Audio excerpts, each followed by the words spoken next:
अरे बाप रे, आज पूरा थकान हो गई। अरे बाप रे, काम करत करत आज कमर टेढ़ हो गई बा भाई। तनी एक कप चाय मिल जाए ना, मजा आ जाए। चाय चाय का मांगत तनी? चाय तो रोजे बिना मांगले मिलेला। अरे लिया के देबू तब न मिली। जा तनी जल्दी जा, एक कप चाय बना के लिया। एक कप? रवा खाती एक कप ना? भांग खा ले लड़का, हम ऐजा बानी अकेले तो हमरे खातिर चाय चाहिए और के भाई जा। ना ना, हमरा लगल केहू औरी आवे वाला बा। इतना गुस्सा काहे करतनी? चीनी वाला ले कि गुड़ वाला? चीनी। और दूध वाला कि बिना दूध वाला? सुना, जैसन रोज पिए नी ना वैसने बना के लिया। तनी शांति से रहे था हमरा के।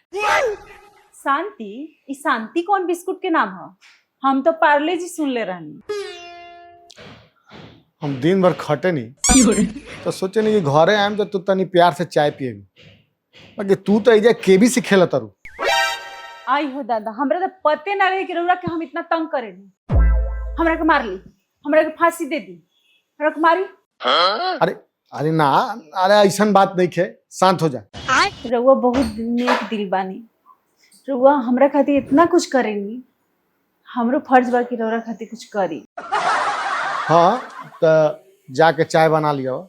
ना ना, रउआ कहनी है ना कि बहुत टेंशन बा, तो रउआ किचन में जाई और एक कप चाय हमरो खातिर बना के लेके आई, अदरक वाला।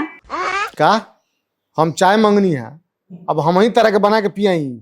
एक कप पिया देम तो घट ना जाए। सुबह से हमरो खटत खटत दिमाग टेंशन आ गई बा। तो सीधे मुंह बोल दा कि जाके बना ली। आप कितना सीधा मुंह बोली, कबे से तो टाड़ते बनी। चाहे वो हमरे बनावे के पड़ी। चाय पत्ती कहाँ बा?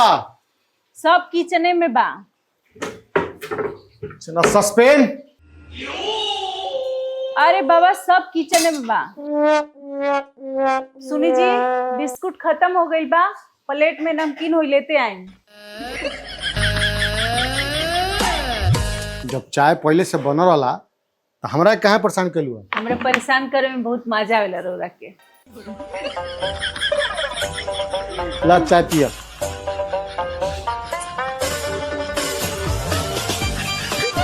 ला मिक्सचर खा।